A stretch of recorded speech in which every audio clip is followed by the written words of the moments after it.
जीवन में अक्सर ऐसे क्षण आते हैं जब हम स्वयं को निराशा के भंवर में फंसा पाते हैं। ऐसे में किसी के बोले गए प्रेरक शब्द या कहीं लिखे प्रेरक वाक्य हमें निराशा के उस भंवर से बाहर निकालकर हम में नए जोश का संचार करती है।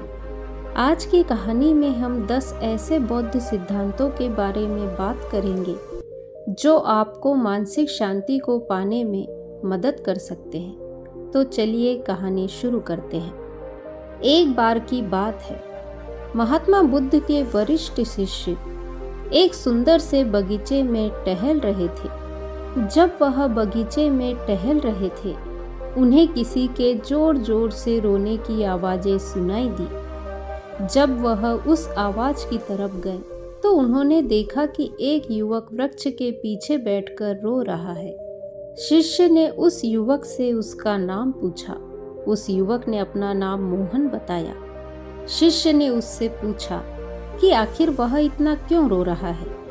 पहले तो उसने कुछ भी बताने से इनकार कर दिया, लेकिन शिष्य के बार बार पूछने पर उसने बताया कि वह अपनी जिंदगी से बहुत मायूस हो चुका है। जो भी उसने अपने जीवन के बारे में सोचा था वैसा कुछ भी नहीं हुआ। उल्टा उसके जीवन में वह सब कुछ हो रहा है जिसके बारे में उसने अपने सपने में भी नहीं सोचा था। उसके माता पिता की अचानक मृत्यु हो चुकी थी और अब उसके छोटे भाई बहन की जिम्मेदारी उस पर आ चुकी थी। बहुत लंबे समय से वह किसी अच्छे काम की तलाश कर रहा है, पर क्योंकि उसे काम का कोई अनुभव नहीं है और उसकी शिक्षा भी पूरी नहीं हो सकी है, तो उसे कोई भी ऐसा काम नहीं मिल रहा जिससे वह अपने परिवार का पालन पोषण कर सके।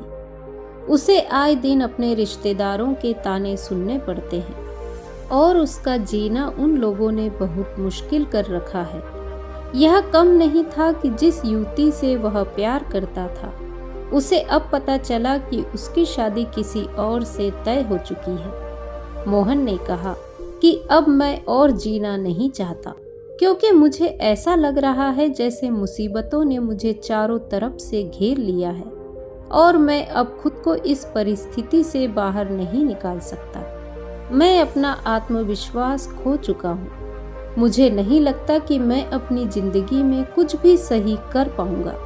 मैं खुद को बहुत अकेला और हारा हुआ महसूस कर रहा हूँ। पल भर में ही मेरी जिंदगी पूरी तरह उलट चुकी है। मेरा दिमाग काम करना बंद कर चुका है। मैं नहीं जानता कि मैं क्या करूँगा। शिष्य ने उसकी सारी बातें बहुत ही ध्यान से सुनी और फिर बोले, बेटा, मैं समझ सकता हूँ कि तुम इस वक्त किस परिस्थिति से गुजर रहे हो और इससे निकलने में कितनी हिम्मत और साहस की जरूरत होती है। कई वर्षों पहले मैं भी अपने जीवन में उसी जगह पर था जहाँ पर आज तुम हो, पर फिर मुझे बुद्ध मिले जिन्होंने मुझे जिंदगी जीने का सही तरीका सिखाया। उनकी शिक्षाओं ने मुझे मेरे हर सवाल का जवाब दिया और मुझे वह हिम्मत दी जिससे मैं अपनी हर मुश्किल परिस्थिति से बाहर निकल पाया हूँ। आज मैं तुम्हें महात्मा बुद्ध के वह 10 अनमोल सिद्धांत बताऊंगा जिससे तुम भी अपनी जिंदगी की हर परेशानी से बाहर निकल सकते हो। पहला सिद्धांत है अपमान और नाराजगी। अपमान और नाराजगी को सिर्फ तभी ताकत मिलती है जब हम उन्हें ताकत देते हैं। सोचिए, कोई एक तालाब में पत्थर फेंकता है तो पानी में लहरें उठती है, लेकिन कुछ देर बाद वह फिर से शांत हो जाती है। इसी तरह जब कोई कुछ बुरा कहता है तो यह हमें कुछ वक्त के लिए अशांत कर सकता है, लेकिन यह हम पर निर्भर है कि हम इससे प्रभावित ना हो और अपनी शांति को ना खोएं। बुद्ध ने कहा है कि गुस्से को पकड़कर रखना जहर पीने के समान है। अर्थ यह है कि जब हम गुस्से और नाराजगी को थामे रखते हैं तो हम ही तकलीफ में रहते हैं, ना कि वह व्यक्ति जिसने हमें अपमानित किया। दूसरों के शब्द अक्सर उनके खुद की सोच, हालातों और मुद्दों का प्रतिबिंब होते हैं, ना कि हमारे बारे में। यह समझकर कि दूसरों के शब्द उनके अपने मानसिक स्थिति का परिणाम है, हम उन्हें करुणा के साथ देख सकते हैं और उनकी नकारात्मकता को खुद पर हावी होने से रोक सकते हैं। इस तरह हम अपने अंदर की शांति को बनाए रख सकते हैं, जैसे तालाब पत्थर की लहरों के खत्म होने के बाद फिर से शांत हो जाता है। दूसरा सिद्धांत है हर किसी को अपना शिक्षक बनाए। हमें सिखाया जाता है कि हर व्यक्ति को एक शिक्षक के रूप में देखें। इसका मतलब यह है कि जो भी व्यक्ति हमारी जिंदगी में आता है, चाहे वह हमें खुशी दे या चुनौतियाँ, वह हमें कुछ न कुछ सिखाने के लिए जरूर आता है। जैसा कि बुद्ध ने कहा है, जब आप अपना ध्यान रखते हैं तो दूसरों का भी ध्यान रखते हैं, और जब दूसरों का ध्यान रखते हैं तो अपना भी ध्यान रखते हैं। इस सोच को अपनाकर हम सकारात्मक अनुभवों को सीखने और बढ़ने का मौका बना सकते हैं। दूसरों को शिक्षक के रूप में देखने से हमारा मन खुला रहता है और हम नकारात्मकता से कम प्रभावित होते हैं। इस तरह हर मुलाकात हमारे लिए कुछ नया सीखने और मजबूत बनने का अवसर प्रदान करती है। यह दृष्टिकोण हमें स्थिर और अडिग बनाए रखता है। तीसरा सिद्धांत है अपनी ईर्ष्या को प्रेरणा में बदले। यह सिद्धांत हमें सिखाता है कि ईर्ष्या महसूस करने के बजाय उसे प्रेरणा में बदले। जब हम किसी को सफलता पाते हुए देखते हैं तो हमारे पास उस वक्त दो विकल्प होते हैं, या तो हम उससे ईर्ष्या करने लगे या उससे प्रेरित हो। जैसा कि बुद्ध ने कहा है, दूसरों के अच्छे गुणों से ईर्ष्या मत करो, बल्कि उनकी प्रशंसा करके उन्हें खुद अपनाओ। इसका मतलब है कि खुद को कमतर महसूस करने के बजाय हम दूसरों की सफलता को अपनी प्रेरणा बना सकते हैं। उनके गुणों को देखकर हम उनसे सीख सकते हैं और खुद को बेहतर बना सकते हैं। दूसरों की प्रशंसा और उनसे सीखने की यह भावना हमें सकारात्मक और अपने विकास पर केंद्रित रखती है। यह हमें तुलना और नकारात्मकता से बचाते हुए अपनी क्षमता को निखारने में मदद करती है। चौथा सिद्धांत है अपने प्रति सख्त रहे लेकिन दूसरों के प्रति सहनशील। यह सिद्धांत हमें सिखाता है कि खुद से ऊंची अपेक्षाएं रखें लेकिन दूसरों की गलतियों के प्रति सहनशील रहे। इसका मतलब है कि हमें खुद को बेहतर बनाने के लिए मेहनत करनी चाहिए, लेकिन दूसरों के प्रति कठोर या आलोचनात्मक नहीं होना चाहिए। जैसा कि बुद्ध ने कहा है, आप इस पूरी ब्रह्मांड में किसी भी अन्य व्यक्ति जितने ही अपने प्यार और स्नेह के योग्य हैं, उनके प्रति हमेशा सहनशील रहे।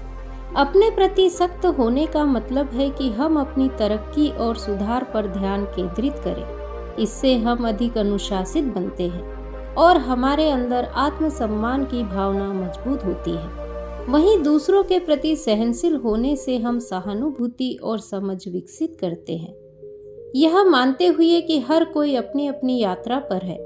यह संतुलित दृष्टिकोण न केवल हमारे व्यक्तित्व विकास को प्रोत्साहित करता है, बल्कि हमारे रिश्तों को और भी बेहतर और मजबूत बनाता है। आत्म अनुशासन और सहनशीलता का अभ्यास करके हम शांत और संतुलित रह सकते हैं, दूसरों के कार्यों या गलतियों से प्रभावित हुए बिना। इस तरह हम एक सामंजस्यपूर्ण जीवन जी सकते हैं, जो व्यक्तिगत विकास और करुणा से भरपूर होता है। पांचवा सिद्धांत है कोई आपको आहत नहीं कर सकता। यह सिद्धांत हमें सिखाता है कि बिना आपकी सहमति के कोई भी वास्तव में आपको आहत नहीं कर सकता। इसका मतलब है कि दूसरे लोग आपको भला बुरा कह सकते हैं, लेकिन उन पर हमारी प्रतिक्रिया पूरी तरह हमारे नियंत्रण में है। जैसा कि बुद्ध ने कहा है, कोई हमें बचा नहीं सकता, केवल हम खुद ही अपने रक्षक हैं। हमें अपनी राह खुद तय करनी होती है। जब हम खुद में आत्मविश्वास और आंतरिक शांति विकसित करते हैं, तो हम बाहरी चोटों के प्रति मजबूत बन जाते हैं। सोचिए, एक वृक्ष तेज हवा के सामने मजबूती से खड़ा रहता है। वह झुक सकता है, लेकिन टूटता नहीं। इसी तरह जब हम अपनी आंतरिक शक्ति को बढ़ाते हैं, तो जीवन की चुनौतियों का बेहतर तरीके से सामना कर सकते हैं। यह सिद्धांत हमें अपने सुख दुख की जिम्मेदारी लेने के लिए प्रेरित करता है। दूसरों को दोष देने के बजाय आत्म सशक्तिकरण सिखाता है। ध्यान, आत्मचिंतन और सचेत रहने जैसे अभ्यास हमें आंतरिक रूप से मजबूत बनाते हैं। यह समझना कि कोई भी हमें हमारी अनुमति के बिना आहत नहीं कर सकता, हमें सशक्त बनाता है। यह हमें ऐसी स्वतंत्रता देता है कि हम जीवन की कठिनाइयों पर अपने नियंत्रण में रहकर प्रतिक्रिया कर सके, अपनी आंतरिक शांति बनाए रखते हुए और दूसरों के कार्यों से विचलित न होकर एक अधिक शांतिपूर्ण और सशक्त जीवन जी सकते हैं। छठा सिद्धांत है स्वीकृति की शक्ति। इस सिद्धांत में स्वीकृति को एक शक्तिशाली साधन माना गया है। इसका मतलब है कि चीजों को जैसे है वैसे ही बिना विरोध या निर्णय के अपनाना। जैसा कि बुद्ध ने कहा, जो है उसे स्वीकार करो, जो था उसे जाने दो और जो होगा उस पर विश्वास रखो। जब हम स्थितियों और लोगों को जैसे है वैसे ही स्वीकार करते हैं तो हम उन चीजों को बदलने की कोशिश से होने वाले दर्द से मुक्त हो जाते हैं जो हमारे नियंत्रण से बाहर है। इसका यह मतलब नहीं कि हम निष्क्रिय हो जाते हैं, बल्कि हम वर्तमान क्षण की वास्तविकता को समझदारी और स्पष्टता के साथ स्वीकार करते हैं। स्वीकृति हमें अपनी ऊर्जा सकारात्मक कार्यों के लिए बचाने देती है, बजाय इसे विरोध में व्यर्थ करने के। सोचिए, आप नदी में एक नाव में हैं। धारा के खिलाफ लड़ने से आप थक जाएंगे, लेकिन अगर आप प्रवाह को स्वीकार कर लें तो आप अधिक प्रभावी ढंग से दिशा तय कर सकते हैं। इसी तरह जीवन के उतार चढ़ाव को स्वीकार करके हम चुनौतियों को सहजता से पार कर सकते हैं। स्वीकृति हमारे भीतर सहानुभूति और समझ भी बढ़ाती है। जब हम दूसरों की खामियों को स्वीकार करते हैं तो हम मजबूत और अधिक सहानुभूतिपूर्ण रिश्ते बना पाते हैं।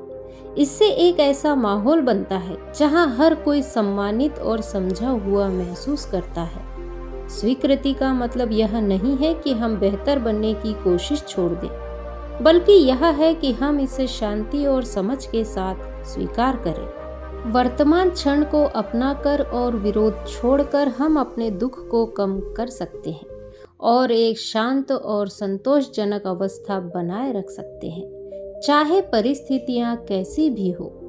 यह आंतरिक शांति हमें पूरी तरह से आनंदपूर्वक जीवन जीने की ताकत देती है। सातवां सिद्धांत है प्रकृति के अनुसार जीना। प्रकृति और उसके नियमों के साथ सामंजस्य में जीना हमें जमीन से जोड़े रखता है। जैसा कि बुद्ध ने कहा, जैसे बिना आग के दीपक नहीं जल सकता, वैसे ही मनुष्य बिना आध्यात्मिक जीवन के नहीं जी सकता। यह सिद्धांत हमें अपने जीवन को प्राकृतिक दुनिया और उसकी लय के साथ जोड़ने के लिए प्रेरित करता है। जब हम प्रकृति के अनुसार जीते हैं तो हम जीवन के आपसी जुड़ाव को समझते हैं। यह जागरूकता हमें दुनिया की सुंदरता और संतुलन की सराहना करने में मदद करती है। उदाहरण के लिए, बदलते मौसम हमें वृद्धि, क्षय और नवीनीकरण के चक्रों के बारे में सिखाते हैं।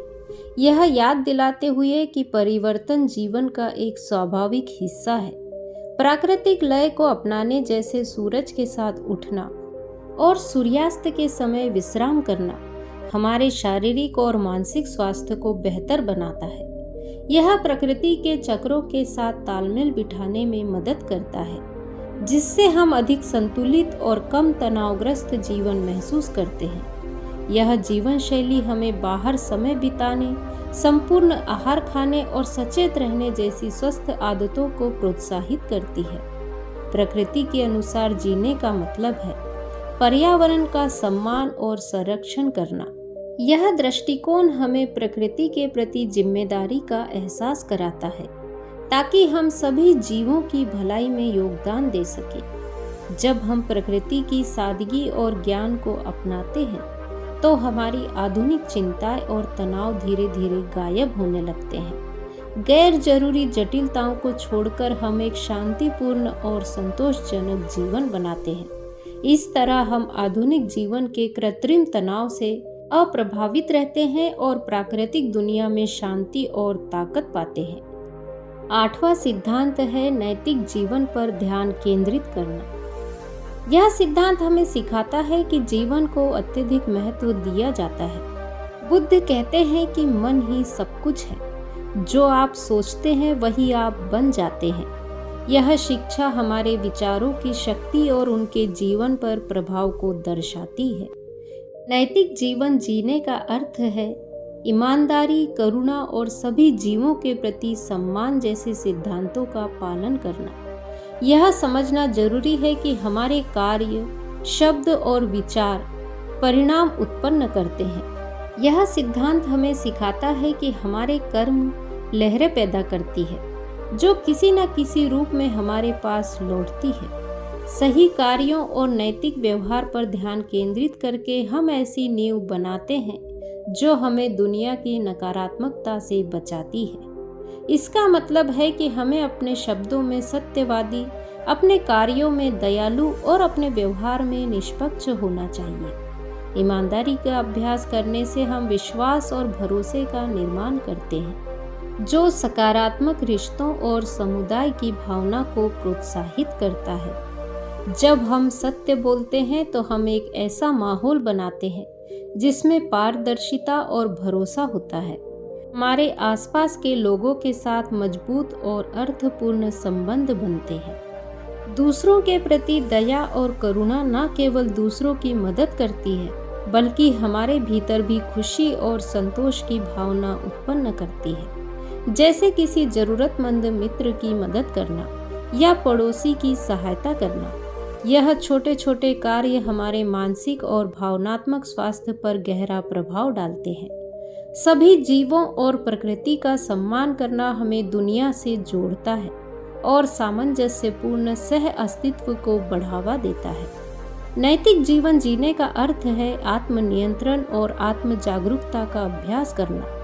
यह हमें झूठ बोलने, चोरी करने, हिंसा करने या ऐसी अन्य हानिकारक गतिविधियों से बचने की प्रेरणा देता है। 9वां सिद्धांत है आभार का अभ्यास करना। आभार व्यक्त करना जीवन के प्रति हमारे दृष्टिकोण को गहराई से बदल सकता है। इसके अभ्यास से हम जो चीजें हमारे पास नहीं है या जो गलत हो रहा है उन पर ध्यान देने के बजाय उन चीज़ों पर ध्यान केंद्रित करते हैं जो हमारे पास पहले से है और जो अच्छी चल रही है। यह साधारण बदलाव हमारे मानसिक और भावनात्मक स्वास्थ्य पर गहरा सकारात्मक प्रभाव डालता है। बुद्ध ने आभार के महत्व को इन शब्दों में व्यक्त किया, आओ, उठो और धन्यवाद दो। अगर आज हमने बहुत कुछ नहीं सीखा तो कम से कम थोड़ा तो सीखा। यह हमें याद दिलाता है कि आभारी होने के लिए हमेशा कुछ न कुछ होता है, चाहे वह कितना ही छोटा क्यों ना हो। जब हम नियमित रूप से आभार व्यक्त करते हैं तो हम छोटी छोटी खुशियों को देखना और उनकी सराहना करना शुरू कर देते हैं। यह खुशी एक सुंदर सूर्योदय देखने, पसंदीदा भोजन का स्वाद लेने, प्रियजनों के समर्थन का अनुभव करने या एक आरामदायक घर की गर्माहट महसूस करने जैसी साधारण चीजों से भी मिल सकती है। इन पलों को पहचानकर और उनके लिए धन्यवाद देकर हम जीवन के सकारात्मक दृष्टिकोण विकसित कर सकते हैं। आभार नकारात्मकता और तनाव के खिलाफ एक ढाल की तरह काम करता है। जब हम अपने जीवन की अच्छी चीजों पर ध्यान केंद्रित करते हैं तो हम नकारात्मक चीजों पर कम ध्यान देते हैं। इसका मतलब यह नहीं है कि हम समस्याओं को नजरअंदाज करें, बल्कि यह है कि हम सकारात्मकता के प्रति जागरूक रहते हुए उन्हें संतुलित रखें। आभार व्यक्त करना हमारे रिश्तों को और भी गहरा बनाता है। जब हम दूसरों की प्रशंसा करते हैं तो यह आपसी संबंध और सम्मान की भावना को बढ़ावा देता है। 10वां सिद्धांत है प्रक्रिया पर भरोसा करें और नियंत्रण छोड़ें। प्रक्रिया पर भरोसा करना और हर चीज को नियंत्रित करने की आवश्यकता को छोड़ देना। बुद्ध ने सिखाया है कि दुख का मूल कारण आसक्ति है। यह बताता है कि जब हम विशेष परिणामों, लोगों या चीजों से चिपके रहते हैं तो यह अक्सर हमारे दुख का कारण बनता है। जब हम परिणामों के प्रति अत्यधिक जुड़े रहते हैं या सख्त अपेक्षाएं रखते हैं, तो हम स्वयं को निराशा और तनाव के लिए तैयार करते हैं। लेकिन यदि हम जीवन की धारा को स्वाभाविक रूप से बहने दें और जबरदस्ती चीजों को नियंत्रित करने की कोशिश ना करें, तो हम शांति और संतुलन का अनुभव कर सकते हैं। प्रक्रिया पर भरोसा करने का मतलब है कि चीजें जैसी होनी चाहिए वैसी ही होगी, भले ही वह हमारी कल्पना के अनुरूप ना हो। इसका मतलब यह नहीं है कि हम प्रयास करना या लक्ष्य हासिल करना बंद कर दें, बल्कि इसका मतलब यह है कि हम अपना सर्वश्रेष्ठ प्रयास करें और फिर परिणाम को लेकर अनावश्यक चिंता करना छोड़ दें। इसी तरह यदि हम जीवन में प्रतिरोध छोड़ देते हैं और स्वीकृति को अपनाते हैं, तो हमें शांति और सुकून मिलता है। संबंधों में अक्सर हम चाहते हैं कि लोग हमारे अनुसार व्यवहार करें या परिस्थितियां हमारी इच्छा अनुसार बने। जब ऐसा नहीं होता तो यह निराशा और संघर्ष का कारण बन सकता है। लेकिन जब हम दूसरों को उनकी वास्तविकता में स्वीकार करना शुरू करते हैं और उन्हें अपने तरीके से विकसित होने देते हैं, तो हम रिश्तों में अधिक सामंजस्य और आपसी सम्मान का अनुभव करते हैं। जब हम अपने लगाव और अपेक्षाओं को छोड़ देते हैं, तो हम जीवन के उतार चढ़ाव को सहजता और शांति के साथ संभाल पाते हैं। बुद्ध ने कहा था, आप केवल वही खोते हैं जिससे आप चिपके रहते हैं। इसका अर्थ है कि जो कुछ भी हमें नियंत्रित करता है, उसे छोड़ देने में हमारी आज़ादी छिपी है। नियंत्रण छोड़ना एक बार में पूरा होने वाला काम नहीं है, यह एक निरंतर अभ्यास है। जब भी आप खुद को परिणामों को नियंत्रित करने की कोशिश करते हुए पाए, एक कदम पीछे हटे, गहरी सांस ले और आसक्ति के इस सिद्धांत को याद करें। यह सिद्धांत हमें यह विश्वास करने के लिए प्रोत्साहित करता है कि जीवन की हर घटना का एक कारण और समय होता है। यह हमें अपने भय और चिंताओं को छोड़ने और यह भरोसा करने की अनुमति देता है कि हमारे पास आने वाले हर अनुभव को संभालने की ताकत और ज्ञान है।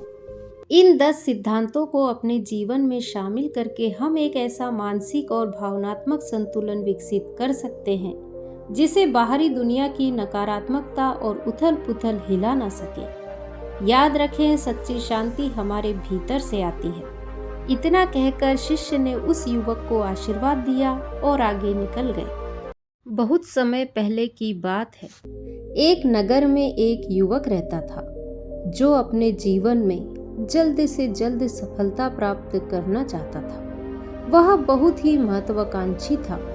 उसके बहुत बड़े सपने थे और वह अपने जीवन में उन सभी सपनों को हासिल करना चाहता था। वह बहुत बड़ा बनना चाहता था, लेकिन उसकी केवल एक ही दिक्कत थी कि वह इन सभी चीज़ों को जल्द से जल्द हासिल करना चाहता था और इसके लिए वह कड़ी से कड़ी मेहनत भी किया करता था, किंतु वह बार बार असफल हो जाया करता, या फिर जब भी उसे थोड़ी बहुत सफलता मिलती तो वह उतनी नहीं होती थी जितना वह चाहता था।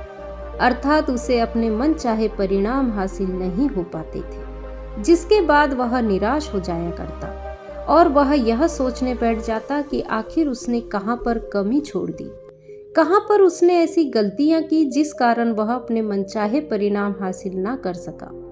आखिर उसने दिन रात मेहनत तो की थी, उसने तरह तरह की कोशिशें भी की, लेकिन फिर भी वह दूसरों से पीछे क्यों रह गया। ऐसे ही कई प्रकार के प्रश्न उसके मन में उठने लगे थे और वह इन सभी प्रश्नों के उत्तर चाहता था और उन प्रश्नों के उत्तर के लिए वह कई विद्वानों से मिला, कई तरह के ज्ञानियों से मिला, लेकिन कोई भी उसे इसके प्रश्न का जवाब ना दे सका। एक दिन वह अपने इन प्रश्नों के बारे में गहन ध्यान कर रहा था। तभी उसे एहसास हुआ कि शायद उन नियमों और रहस्यों के बारे में उसे पता नहीं, जिनका उपयोग करके वह कम समय में बड़ी सफलता हासिल कर सकता है। उसे यह अच्छी तरह समझ में आ चुका था कि उसमें कोई ना कोई कमी है, जिस कारण वह अपनी उन सफलताओं को प्राप्त नहीं कर पा रहा है। इसीलिए अब से वह एक ऐसे व्यक्ति की तलाश करने लगा जो उसे सफलता के उन नियमों और रहस्यों के बारे में विस्तार से समझा सके। उस व्यक्ति की तलाश में वह घर से निकल पड़ा। एक गांव से दूसरे गांव, दूसरे से तीसरे, और इसी प्रकार वह करीब महीने भर तक भटकता ही रहा। तभी एक दिन उसे एक बौद्ध भिक्षु के बारे में पता चला, जो अपनी बुद्धिमत्ता और ज्ञान के लिए दूर दूर तक प्रसिद्ध थे। उनकी ख्याति दूर दूर तक फैली हुई थी। वह सभी की समस्याओं का हल कर दिया करते थे, और उनकी सबसे बड़ी और खास बात यह थी कि वह बड़ी से बड़ी समस्या का समाधान बहुत ही सरलता और सहजता से करते थे, और उनके समझाने का ढंग इतना आसान था कि कोई 5 साल का बच्चा भी उनकी बातें अच्छी तरह से समझ लेता था। जैसे ही उस युवक को उन बौद्ध भिक्षु के बारे में पता चला, वह सीधा उनके आश्रम जा पहुंचा। वहां जाकर उस युवक ने उन बौद्ध भिक्षु को प्रणाम किया। इस पर वह बौद्ध भिक्षु उस युवक से आने का कारण पूछते हैं। वह युवक कहता है, हे गुरुवर, मैंने आपके बारे में बहुत कुछ सुना है। मैंने सुना है कि आप किसी भी समस्या का समाधान बड़ी सरलता और सहजता से कर लेते हैं, और मैं भी आज आपके सामने एक समस्या लेकर ही आया हूँ। इस पर वो बौद्ध भिक्षु उस युवक से कहते हैं, कहो तुम्हारी क्या समस्या है। इस पर वह युवक बौद्ध भिक्षु से कहता है, हे गुरुवर, मैं अपने जीवन में बहुत बड़ा बनना चाहता हूँ। मैं एक बड़ा मुकाम हासिल करना चाहता हूँ, बड़ी सफलताएं हासिल करना चाहता हूँ, और यह सब कुछ मैं जल्द से जल्द हासिल करना चाहता हूँ। और इसके लिए मुझे चाहे कितनी भी कड़ी मेहनत क्यों ना करनी पड़े, मैं सब कुछ करने के लिए तैयार हूँ। इससे पहले भी मैंने कई बार कड़ी मेहनत की है। दिन रात एक करके पूरा ध्यान केवल अपने लक्ष्य पर लगा दिया और उसको पाने के लिए हर मुमकिन कोशिश की, लेकिन हर बार मुझे मेरे मनचाहे परिणाम नहीं मिल पाते। और एक दिन मुझे यह एहसास हुआ कि मुझे सफलता के उन महत्वपूर्ण नियमों और रहस्यों के बारे में जानने की जरूरत है, जिसका इस्तेमाल करके लोग कम से कम समय में बड़ी सफलताएं प्राप्त कर लेते हैं। और इसी कारण मैं आज आपके पास आया हूँ। क्या आप मुझे उन नियमों और रहस्यों के बारे में बता सकते हैं? उस युवक की सारी बातें बौद्ध भिक्षु ने बहुत ही ध्यानपूर्वक सुनी, और जब वह यह सारी बातें कह रहा था तो उसके चेहरे पर एक अजीब सी चमक थी। उसकी आंखों में एक अजीब सी इच्छा थी, एक अजीब सा सुकून दिख रहा था। इन सभी पर गौर करते हुए वह बौद्ध भिक्षु उस युवक से कहते हैं, भंते, तुमने सही कहा। यदि तुम्हें अपने बड़े से बड़े लक्ष्य को जल्द से जल्द हासिल करना है तो तुम्हें कुछ नियम और रहस्यों के बारे में जानना होगा, और उन नियमों को तुम्हें पूरी ईमानदारी के साथ अपने जीवन में उतारना होगा। तभी तुम बड़े से बड़े लक्ष्य को आसानी से हासिल कर पाओगे, और जितनी जल्दी तुम चाहोगे उतनी जल्दी तुम उस लक्ष्य को हासिल करने में सक्षम हो पाओगे। या फिर इसे यूं भी कह सकते हैं कि तुम 10 साल का लक्ष्य केवल 10 महीने में हासिल कर सकते हो। किंतु मेरी एक शर्त है। बौद्ध भिक्षु के मुख से यह सुनकर वह युवक उन बौद्ध भिक्षु से कहता है, हे गुरुवर, कहिए आपकी क्या शर्त है। मैं आपकी हर शर्त मानने के लिए तैयार हूँ, लेकिन मुझे वह नियम और रहस्यों के बारे में बताइए, क्योंकि मैं अपने जीवन में उन सफलताओं को प्राप्त करना चाहता हूँ। इसके लिए आप मुझे जो कुछ भी कहेंगे मैं वह सब करने के लिए तैयार हूँ। इस पर वह बौद्ध भिक्षु उस युवक से कहते हैं, भंते, इन नियमों पर तुम्हें पूर्ण विश्वास रखते हुए पूरी ईमानदारी से इनका पालन करना होगा। क्या तुम इसके लिए तैयार हो? युवक हाँ में सर हिलाते हुए उन बौद्ध भिक्षु से कहता है, हे गुरुवर, मैं पूरी तरह से तैयार हूँ। कृपया करके आप मुझे उन नियमों और रहस्यों के बारे में बताइए। इस पर वह बौद्ध भिक्षु उस युवक से पहला नियम बताते हुए कहते हैं, सबसे पहले तुम्हें इस बात पर विश्वास करना होगा कि 1 साल का लक्ष्य 1 महीने में हासिल किया जा सकता है। अर्थात दिमाग को इन संभावनाओं के लिए खोलो कि हाँ, ऐसा किया जा सकता है। इस बात का अपने दिमाग को विश्वास दिलाओ, क्योंकि जब तक भीतर से तुम्हें खुद ही इस बात पर विश्वास नहीं होगा, तब तक तुम अपने किसी भी लक्ष्य को हासिल नहीं कर पाओगे, ना ही तुम उसके लिए कोई कदम उठा पाओगे। और जब तुम कोई कदम ही नहीं उठाओगे तो अपने लक्ष्य तक पहुंचना तो बहुत दूर की बात है। किंतु यदि वास्तविकता देखी जाए तो कोई भी चीज सबसे पहले हमारे दिमाग में ही पूरी होती है, और उसके बाद वह हमें बाहरी दुनिया में नजर आती है। इसीलिए इस संभावना को स्वीकार करो कि 10 साल का लक्ष्य 10 महीने में पूरा किया जा सकता है। ठीक उस विद्यार्थी की तरह जो साल भर तो कुछ पढ़ाई नहीं करता, लेकिन परीक्षा के ठीक 1 महीने पहले वह दिन रात कड़ी मेहनत करता है, अपने आप को पूरी तरह से पढ़ाई में झोंक देता है। इतनी कड़ी मेहनत करने के बाद आखिरकार उसका परिणाम सभी को चौंका देता है। तुम एक पल के लिए जरा यह सोचो कि जब वह विद्यार्थी साल भर पढ़ाई न करके केवल 1 महीने में जब वह अपने लक्ष्य को पूरा कर सकता है, तो तुम क्यों नहीं। सफलता का नियम सभी के लिए बराबर है। इसीलिए यदि तुम भी चाहो तो 10 साल का लक्ष्य केवल 10 महीने में पूरा कर सकते हो, लेकिन उसके लिए तुम्हें इस पर पूर्ण विश्वास करना होगा। तुम्हें इस सच्चाई को स्वीकार करना होगा। आगे वह बौद्ध भिक्षु उस युवक से अगला नियम बताते हुए कहते हैं, 6 महीने के लिए गायब हो जाओ, अर्थात 6 महीने के लिए पूरी तरह से भूल जाओ कि तुम्हारा कोई दोस्त है, कोई रिश्तेदार है, कोई पड़ोसी है, क्योंकि कोई भी तुम्हें छोड़कर नहीं जाने वाला। जो जहां है वो वहीं रहेगा, और जिसे रुकना होगा वो तुम्हारे लिए जरूर रुकेगा। किंतु 6 महीने के लिए अपने सारे दरवाजे बंद कर लो, अर्थात उनसे दूरियां बना लो। फिर चाहे वो कोई भी चीज क्यों ना हो जो तुम्हारे मन में भटकाव पैदा करती है, उनसे दूर रहो। अगले 6 महीने के लिए तुम्हें अपने मन, शरीर, लक्ष्य और उद्देश्य के साथ अपने आप को एक जगह इकट्ठा करना है। अपने लक्ष्य को पाने के लिए मेहनत करनी है। 6 महीने कोई बड़ी बात नहीं है। हाँ, यह सुनने में जरूर बड़ा लगता है, लेकिन तुम्हें यह भी तो ध्यान देना होगा कि आखिर यह सब तुम किसके लिए कर रहे हो, अपने मित्रों या पड़ोस के लिए या खुद के लिए। और इन 6 महीनों के दौरान यदि तुम्हारे लक्ष्य और तुम्हारे बीच कोई भी आ रहा हो, फिर चाहे वह कोई भी क्यों न हो, यदि वह तुम्हें तुम्हारे लक्ष्य से भटकाने की कोशिश कर रहा है, वह तुमसे बेकार की बातें कर रहा है, तो वहां से चले जाओ। यदि तुम्हारे मित्र, रिश्तेदार तुम्हें कहीं घूमने के लिए बुला रहे हैं, तो उन्हें मना कर दो, क्योंकि तुम्हारे जाने या ना जाने से उन्हें कोई फर्क नहीं पड़ने वाला। लेकिन तुम अपनी जिंदगी में एक कदम पीछे जरूर हो जाओगे। जरा एक पल के लिए तुम ही सोचो, अपने दोस्तों के साथ बेवजह के गप्पे लड़ाकर तुम्हें क्या मिलने वाला है। केवल तुम्हारा समय ही बर्बाद होगा, क्योंकि उन्हें वही करना है। किंतु तुम्हें अपने लक्ष्य के प्रति तत्पर होना होगा, क्योंकि तुम्हारा कोई लक्ष्य है और तुम्हें उसे पाने के लिए एकजुट होना है। इसीलिए ऐसे लोगों से दूर रहो। भले ऐसे में तुम्हारे रिश्ते थोड़े से खराब हो जाए तो होने दो।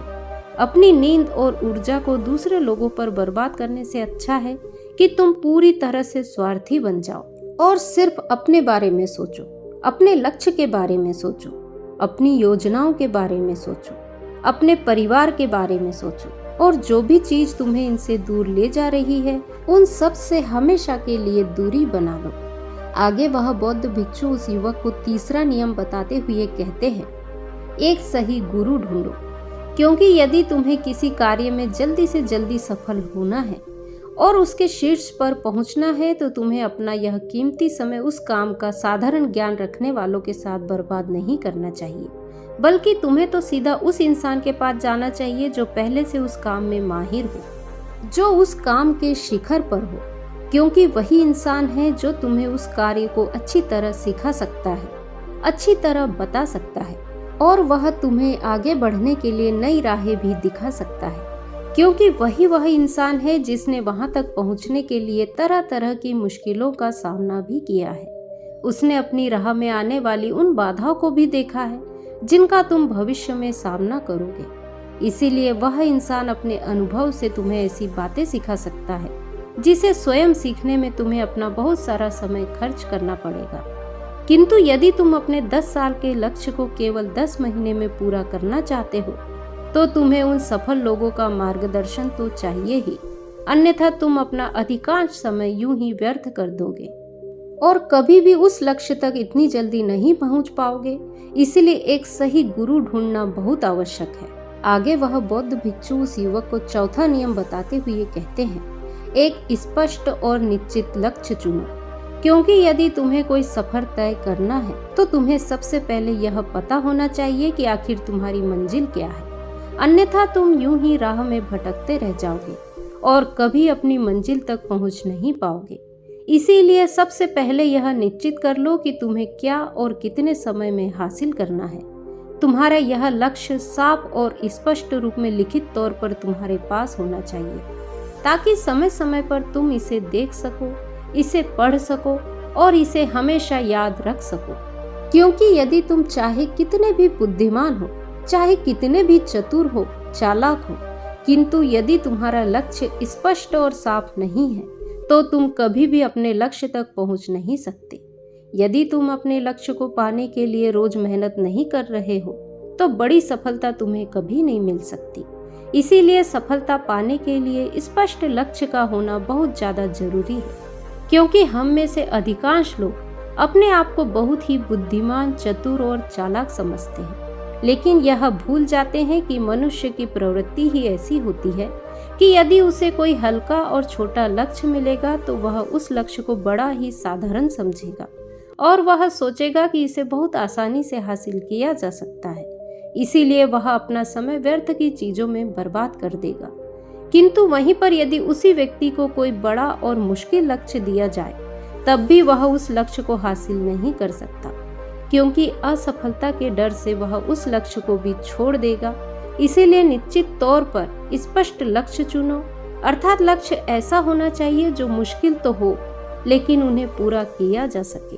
और हाँ, एक और बात, तुम्हारे जीवन के लक्ष्य अर्थात प्राथमिकताएं 3 से ज्यादा नहीं होनी चाहिए। अगर तुम्हारे जीवन में 3 से ज्यादा प्राथमिकताएं हैं, 7, 8 है, ऐसे काम है जो तुम्हें लगता है कि इन पर भी मुझे बराबर ध्यान देना चाहिए, सारे कार्य करना मुझे बहुत जरूरी है, तब तुम्हें यह समझ जाना चाहिए कि उनमें से एक भी ऐसा काम नहीं है जो वास्तविकता में जरूरी है। 3 से ज्यादा प्राथमिकताएं होने का मतलब यह है कि एक भी ढंग की प्राथमिकता नहीं है।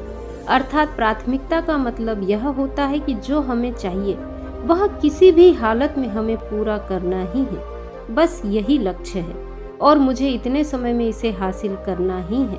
और वहीं पर यदि आपके जीवन में 3 से ज्यादा प्राथमिकताएं होंगी तो आप भटकते रह जाएंगे।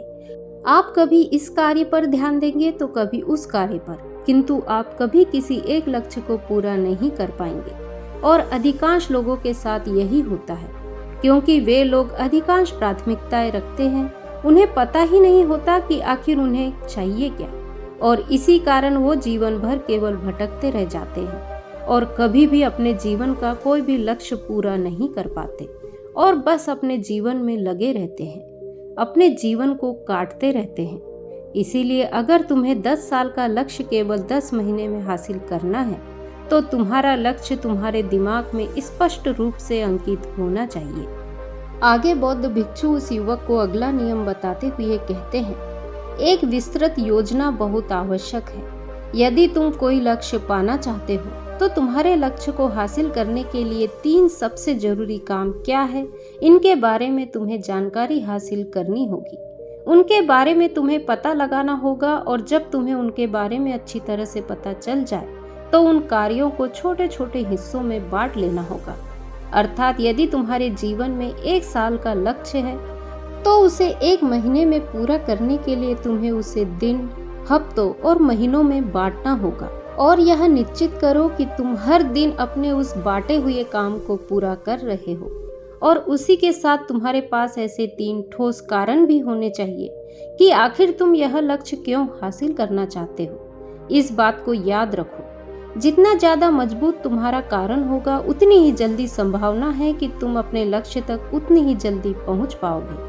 हर दिन उस लक्ष्य को पूरा होता हुआ देखो और उसे महसूस करो कि जब तुम उस लक्ष्य को हासिल कर रहे हो तो तुम भीतर से कैसा महसूस कर रहे हो। उसे महसूस और अनुभव करने की कोशिश करो और साथ ही साथ अपने आप से यह प्रश्न भी जरूर करना कि जो लक्ष्य तुमने तय किया है उस लक्ष्य को पूरा करने के लिए तुम्हें और क्या क्या काम करने जरूरी है।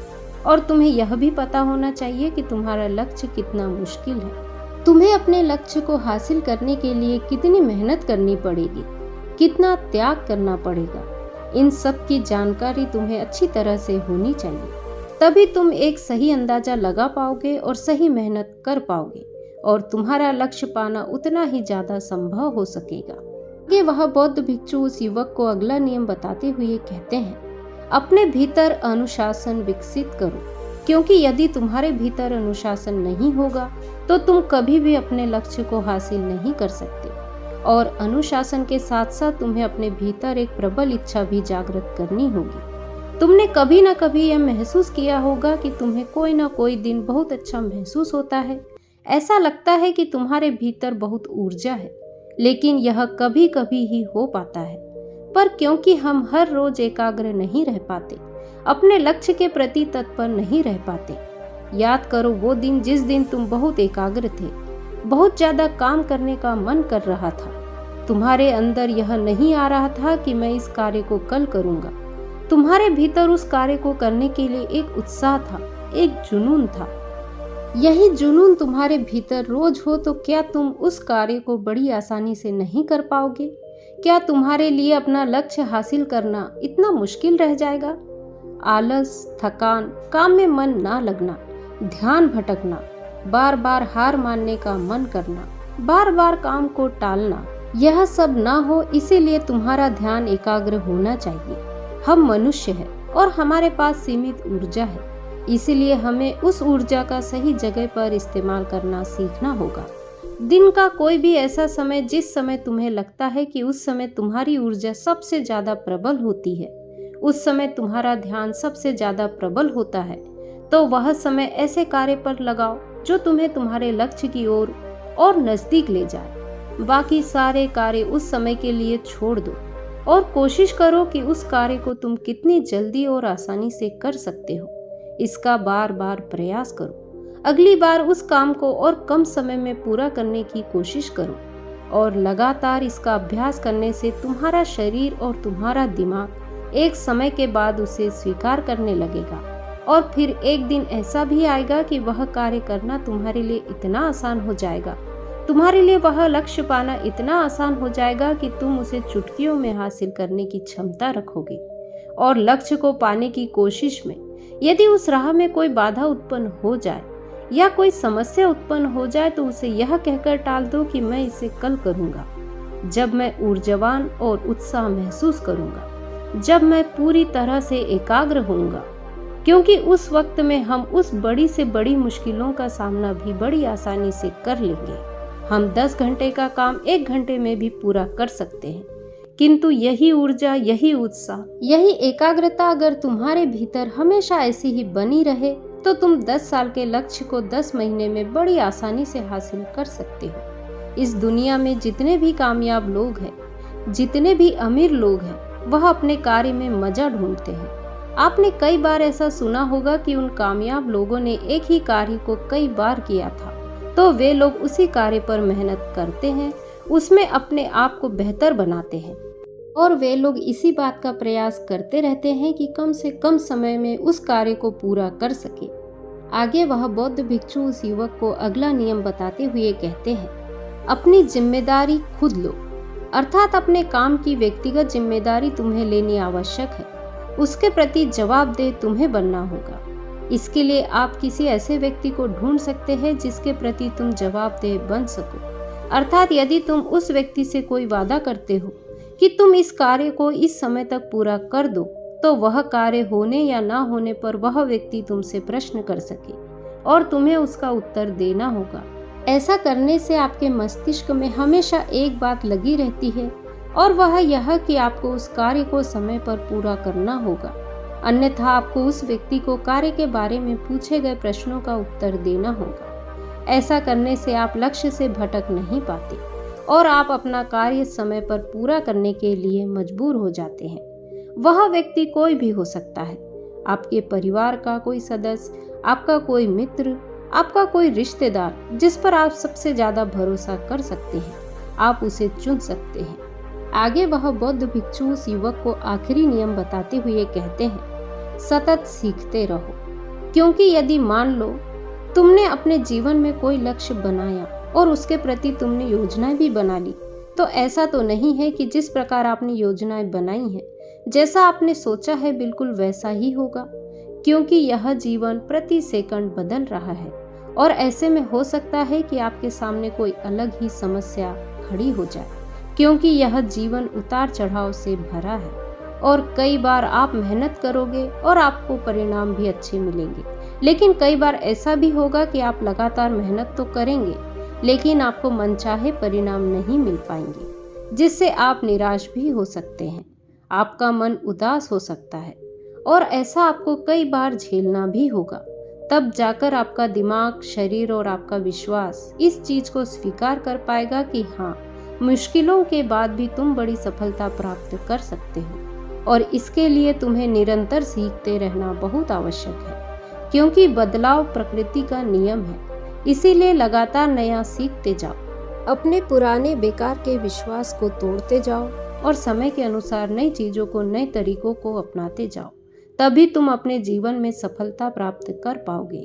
अन्यथा यदि तुम उन्हीं पुरानी चीजों को लेकर बैठे रहोगे तो हो सकता है कि तुम अपने जीवन में कभी भी सफलता हासिल ना कर पाओ। इतना कहकर वह बौद्ध भिक्षु शांत हो गए और वह युवक भी अच्छी तरह से समझ चुका था कि उसे किन नियमों का पालन करना है, आखिर सफलता के क्या रहस्य है और वह किस तरह से अपने जीवन में उन बड़े लक्ष्यों को जल्द से जल्द हासिल कर सकता है।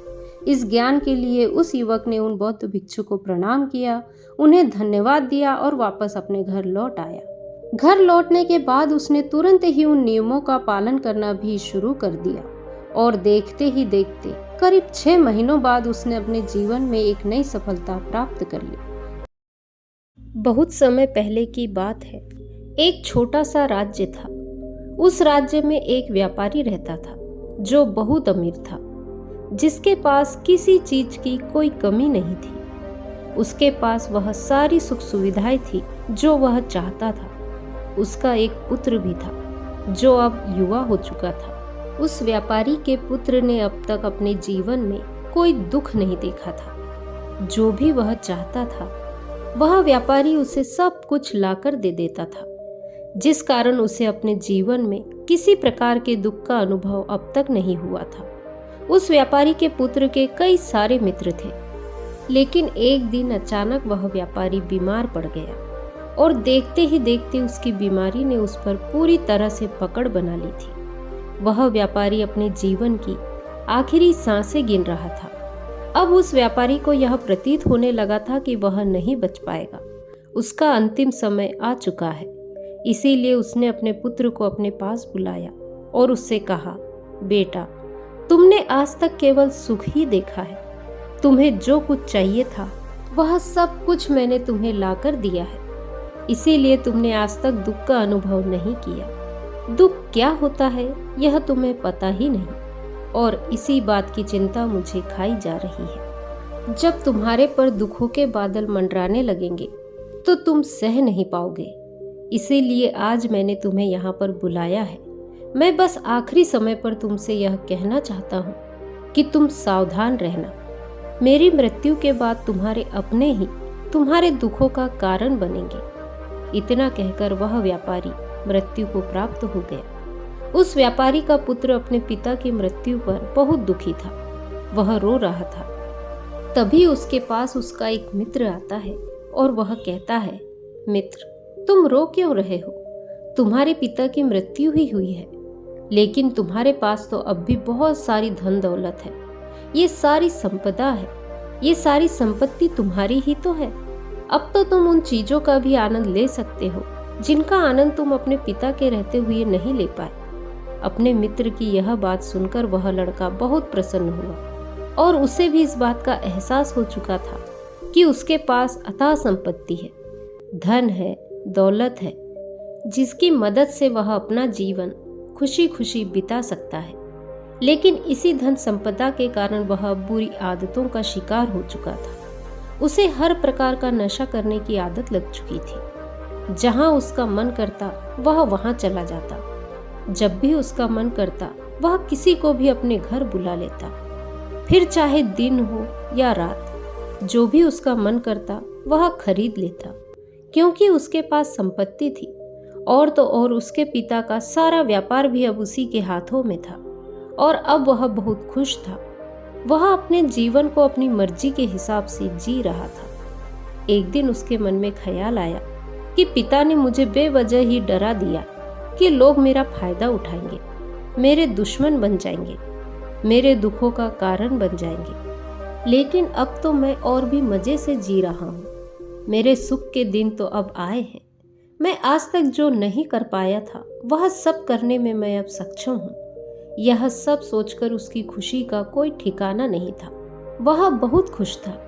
तभी एक दिन उस राज्य में एक बहुत बड़ा अस्पताल का निर्माण हो रहा था और इस अस्पताल के निर्माण के समय एक घोषणा करवाई गई कि जो भी इस अस्पताल के लिए सबसे अधिक धन देगा उसका नाम उस अस्पताल के एक पत्थर पर स्वर्ण अक्षरों में लिखा जाएगा। जब उसके मित्र ने यह बात सुनी तो वह दौड़ा दौड़ा उसके पास आया और उसे सारी बात बता दी।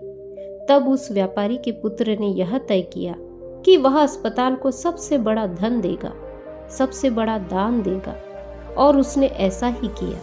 और साथ ही यह निश्चित भी कर लिया कि उसका नाम स्वर्ण अक्षरों में लिखा जाएगा। और जब वह दान देकर वापस घर की ओर लौट रहा था तो रास्ते में उसे एक बौद्ध भिक्षु मिले जो भोजन की मांग कर रहे थे। इस पर वह व्यापारी का पुत्र कहता है, तुम जैसे लोग केवल 2 वक्त की रोटी के लिए हमेशा चिल्लाते रहते हो। पता नहीं तुम लोग कहाँ से आ जाते हो और भगवान तुम लोगों को पैदा ही क्यों करता है। तुम जैसे लोगों का जीने का कोई हक नहीं है। केवल अपना पेट भरने के लिए 2 वक्त की रोटी के लिए तुम किसी के भी सामने झुक जाते हो। वह व्यापारी का पुत्र उन बौद्ध भिक्षु को खरी खोटी सुनाकर वहां से चला गया। धीरे धीरे उस लड़के के पास उसके मित्रों, सहयोगियों और रिश्तेदारों की संख्या बढ़ने लगी। अब हर कोई उससे बिना पूछे कोई काम नहीं करता था। हर चीज में उसी से पूछा जाता था, जिस कारण उस लड़के को लगने लगा था कि अब मेरे बिना कोई काम नहीं हो सकता, मैं ही सब कुछ हूँ। जिस कारण उस लड़के का अहंकार अब 7वें आसमान पर था। सभी लोगों ने उसका मन जीत लिया था। सब लोग उसके विश्वास पात्र बन चुके थे। उस लड़के के पास अपार धन था, जिस कारण सब उससे जुड़े हुए थे। लेकिन यह बात उस लड़के को समझ नहीं आ रही थी। सभी लोग विश्वास के नाम पर अब उस लड़के से धन उधार लेने लगे थे और वह भी खुशी खुशी लोगों को धन उधार में दे दिया करता है। जो कोई भी उससे धन उधार लेने आता, वह जितना मांगता वह उससे ज्यादा ही उन्हें दे दिया करता, क्योंकि वह सभी की नजरों में अपने आप को अच्छा साबित करना चाहता था। वह अपने आप को महान दिखाना चाहता था। लेकिन धीरे धीरे उसकी बुरी आदतों के कारण अब उसका व्यापार चौपट होने लगा था। देखते ही देखते एक दिन व्यापार में उसे बहुत बड़ा घाटा हुआ। उसका पूरा व्यापार कर्ज में डूब गया। अब वह बहुत परेशान हो चुका था, बहुत चिंतित हो चुका था। उसे यह समझ नहीं आ रहा था कि आखिर वह अब क्या करे। वह सोचने लगा कि मेरे पास तो कुछ समय पहले अपार धन था और आज मेरे ऊपर बहुत बड़ा कर्जा है, जिसे मैं कैसे चुकाऊंगा। तभी उसे उधार दिया हुआ धन याद आया जो उसने अपने मित्रों, सहयोगियों और रिश्तेदारों को दिया हुआ था। उसने सभी से अपना दिया हुआ धन वापस मांगना शुरू किया, लेकिन किसी ने भी उसका दिया हुआ धन वापस नहीं किया, बल्कि लोगों ने उसका दुत्कार कर वहां से उसे भगा दिया। वह एक एक करके सभी के पास गया, लेकिन किसी ने उसकी कोई मदद नहीं की। देखते ही देखते उसका सब कुछ बिक गया। अब उसके पास कुछ न था। वह सड़क पर आ चुका था। तभी वह यह सोचने लगा कि अपने सुख के दिनों में मैं यह नहीं जान पाया कि मैं अपने शत्रुओं से घिरा हुआ हूँ। मेरे पिताजी सही कहते थे कि मेरे अपने ही मेरे दुखों का कारण बनेंगे। पिताजी, आपका धन्यवाद, लेकिन मैं आपकी बातों को समझ नहीं पाया और आज देखिए क्या क्या हो गया। वह सारा दिन यहाँ से वहाँ भटकता रहता और सोचता रहता कि अब आगे क्या होगा। वह कैसे खाएगा, कहाँ रहेगा और कैसे सोएगा। उसे अपने पिता की याद सता रही थी। वह उन्हें याद कर कर के रो रहा था। उसकी आंखों से आंसू बह रहे थे, लेकिन अब बहुत देर हो चुकी थी और अब धीरे धीरे उसे भूख भी लग रही थी। तभी उसने सोचा कि मैं उसी अस्पताल पर चलता हूँ जहाँ पर पत्थर पर मेरा नाम स्वर्ण अक्षरों में लिखा गया है। मैं जाकर वहाँ पर कुछ मदद मांगता हूँ। वह वहाँ पहुँचा और वहाँ के मालिक से कहता है, क्या आपने मुझे पहचाना? मैं वही हूँ जिसने इस अस्पताल को सबसे बड़ा दान दिया है और मेरा नाम इस अस्पताल के पत्थर पर स्वर्ण अक्षरों में लिखा गया है। हालांकि इस समय मेरी हालत कुछ खराब है और मेरे पास खाने के लिए भी कुछ नहीं है।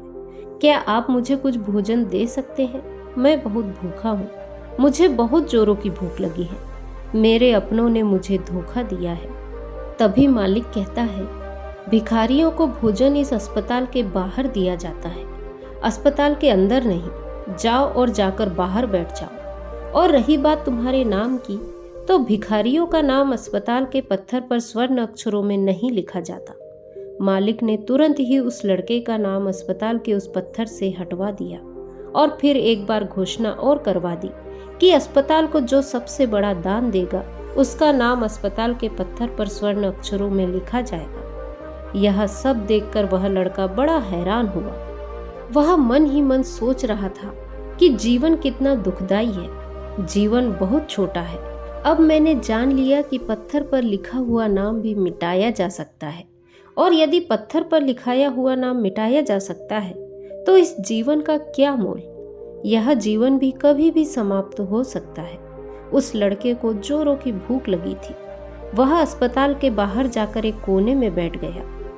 लोग आते जाते रहे और वहां बैठे भिखारियों को कुछ दान देते रहे, लेकिन उस लड़के की हिम्मत नहीं हो रही थी कि वह भीख मांगे और ना ही उन भिखारियों के बीच बैठा रहे। देखते ही देखते दोपहर से रात का समय हो चुका था, लेकिन अब तक उसे कुछ भी नहीं मिला था। लेकिन उसकी भूख बढ़ती जा रही थी। तभी अचानक वह बौद्ध भिक्षु उस लड़के के पास आकर कहते हैं, बेटा, हम पहले भी मिल चुके हैं। वह बौद्ध भिक्षु भिक्षा से वापस लौट रहे थे। उन्होंने कुछ भोजन उसे देते हुए कहा, यह लो, खा लो। तुम्हें जोरों की भूख लगी होगी।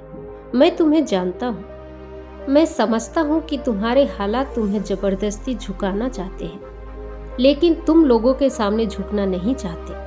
लेकिन अगर तुम लोगों के सामने झुकोगे नहीं तो तुम्हें भोजन भी नहीं मिलेगा। आज तो मैंने तुम्हें भोजन दे दिया है जिससे तुम्हारी भूख मिट जाएगी, लेकिन यह भूख रोज लगेगी। यह पेट की आग कभी नहीं मिटती। इस पर वह लड़का उन बौद्ध भिक्षु से कहता है, जब मेरे पास धन था, दौलत थी, संपत्ति थी, तो मेरे पीछे मेरे मित्रों की, सहयोगियों की, रिश्तेदारों की कतार लगी रहती थी। सभी लोग मेरे शुभ चिंतक थे, लेकिन मेरे ऊपर दुख आते ही वह सब पलट गए। वह सब अब मेरे शत्रु बन चुके हैं। लेकिन जिन्हें मैंने खरी खोटी सुनाई थी, वह मेरे दुख में मेरे सहयोगी बने हैं। आप मेरे इस दुख में पहले मित्र हैं, मेरे पहले रिश्तेदार हैं, जिसने मुझ पर दया की है। मैं तो अपने आप को बहुत बड़ा समझता था, लेकिन देखो, इस वक्त की मार ने मुझे कहां से कहां पहुंचा दिया। आज मैं इस बात को बहुत अच्छी तरह समझ चुका हूँ कि धन से बड़ा कोई मित्र नहीं। इतना कहकर उस लड़के ने भोजन किया और उसने पहली बार भोजन के सुख का आनंद उठाया। उसके हाथ कांप रहे थे। वह जल्दी जल्दी उस भोजन को समाप्त करना चाहता था। उसे ऐसा प्रतीत हो रहा था मानो आज से पहले ऐसा लजीज भोजन उसने कभी नहीं किया हो। भोजन करते वक्त जो अनुभव उसे प्राप्त हुआ, ऐसा अनुभव उसे आज तक नहीं मिला था। तभी वह बौद्ध भिक्षु से कहता है, यह कैसा सुख है। मैं इस दुख में भी इस भोजन से संतुष्टि का अनुभव कर पा रहा हूँ। तभी वह बौद्ध भिक्षु कहते हैं, जहाँ संतुष्टि होती है वहाँ सुख का अनुभव होता है, लेकिन सावधान, संतुष्टि बहुत खतरनाक भी होती है। जब संतुष्टि हमारी आवश्यकताओं, हमारी इच्छाओं से ऊपर उठ जाती है, तब यह दुख के दर्शन भी हमें कराती है। आज जो भोजन तुम कर रहे हो, यदि ऐसा भोजन तुम्हें पहले प्राप्त हुआ होता तो तुम इसे छूते भी नहीं, लेकिन आज इसी भोजन को करके तुम्हें संतुष्टि मिल रही है। लेकिन जब तुम्हारे पास धन था, दौलत थी, तब तुमने इससे भी अच्छा भोजन किया होगा, लेकिन तब तुम्हें संतुष्टि नहीं मिली। वह सुख प्राप्त नहीं हुआ होगा जो आज तुम अनुभव कर रहे हो। लेकिन सावधान, अगर ऐसा ही भोजन तुम्हें रोज मिलता रहे तो तुम और भी अच्छे भोजन की कामना करने लगोगे, और इसी कामना की संतुष्टि के लिए तुम्हारे मन में दुख पैदा होगा। और जब तुम अपने मन की इस कामना की संतुष्टि कर दोगे तो तुम्हें सुख भी प्राप्त होगा। लेकिन यह सुख आएगा और चला जाएगा।